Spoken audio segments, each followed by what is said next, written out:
Boa noite a todos. Meu nome é Daniel de Carvalho, sócio de Daniel Carvalho Advogados, escritório especializado em Direito do Trabalho. E hoje eu vim aqui para mais um vídeo semanal nosso sobre temas relevantes do direito do trabalho. E hoje, como não poderia deixar de ser, o assunto do nosso vídeo vai ser a medida provisória 936, promulgada na data de ontem, em 1º de abril, que trata de medidas emergenciais para a manutenção da renda e do emprego de todos os trabalhadores. A tão esperada medida que vem tratando justamente da redução das possibilidades de redução da jornada de trabalho ou da suspensão do contrato de trabalho. Então essa medida ela veio trazendo novidades, né, após a retirada desse tema da medida provisória 927, e aí esse tema da suspensão, né, e da redução da jornada de trabalho volta nessa medida provisória 936, que vem estipulando essas duas possibilidades: a redução da jornada de trabalho, que pode ser de 25, 50 ou 70% da jornada normal, pelo prazo de 90 dias, sendo mantido o salário base do empregado. Ou seja, em caso a empresa opte por uma redução da jornada de trabalho, esse valor da redução da jornada, por exemplo, 25% da redução da jornada de trabalho, vai ser custeado pelo governo federal através da concessão do benefício, não podendo ser alterado o salário do empregado, tá?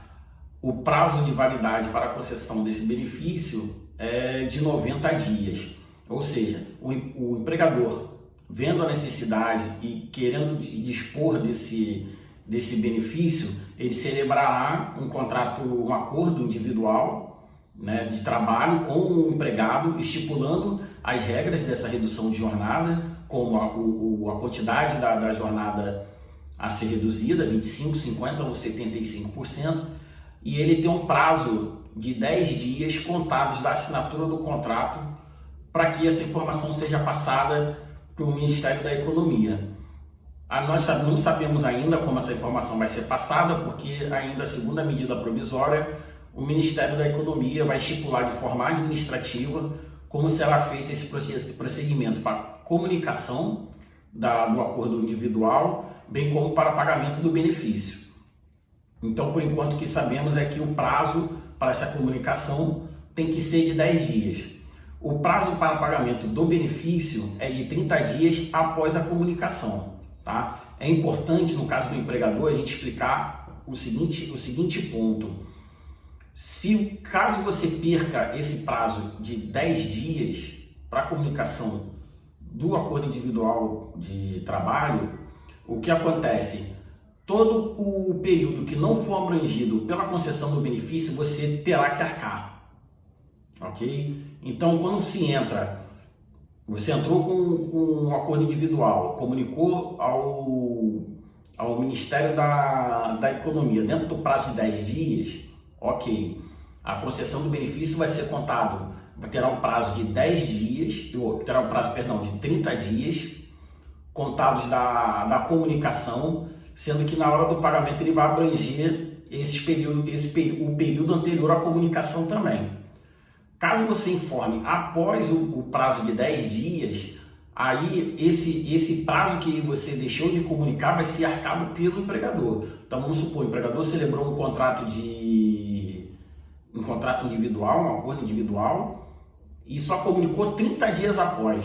Esse período anterior não vai ser abrangido pelo benefício, tá? Ele só vai ser pago a partir do momento da comunicação, tá? Então é importante o empregador prestar atenção nesse ponto. Celebrou o contrato, já automaticamente comunica ao Ministério da Economia, tá? Que, como eu falei, sempre bom ressaltar, ainda vai dispor de forma administrativa como será feito essa comunicação, bem como o pagamento do benefício.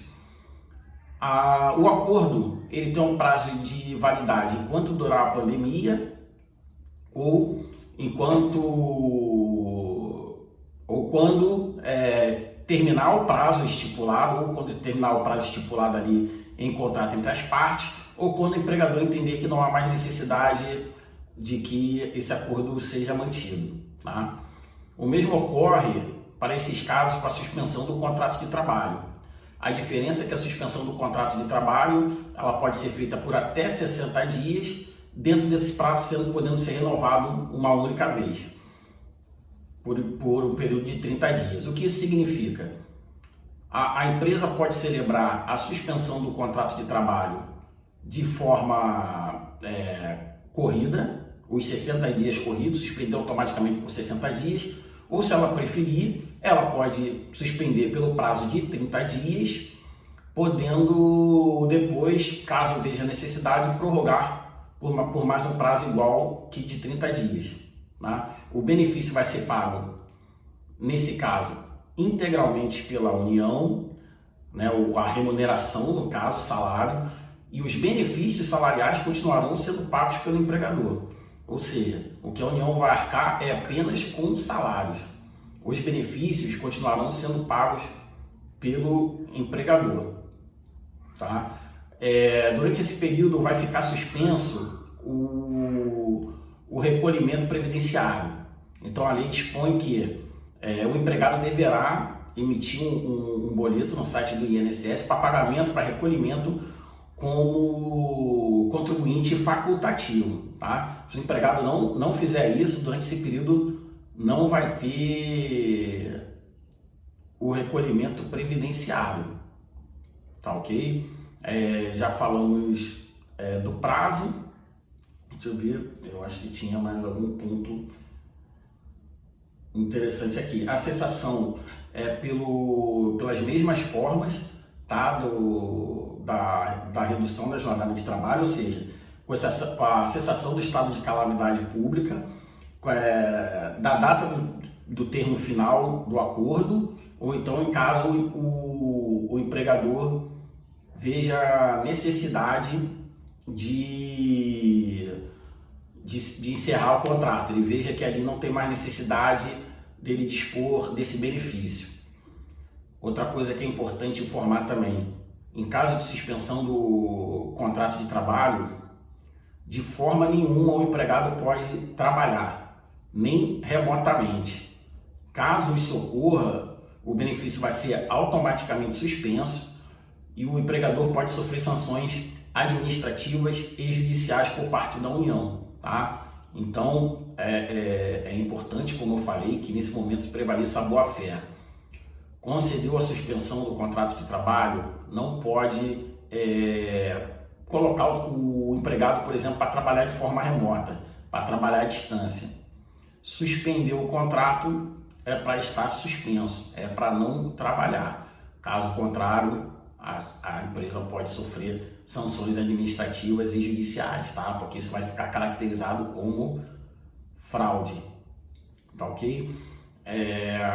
Eu acho que esses são os pontos mais relevantes da medida provisória que nós temos para abordar agora. A medida provisória é um pouco ampla, mas com relação à suspensão e à redução da jornada de trabalho, esses são os pontos mais relevantes, tá? Qualquer dúvida que vocês tenham, por favor, deixem aqui nos comentários ou entrem em contato conosco nas redes sociais. Tá? É importante também a gente ter sempre em mente que essa é uma situação excepcional, que exige medidas excepcionais.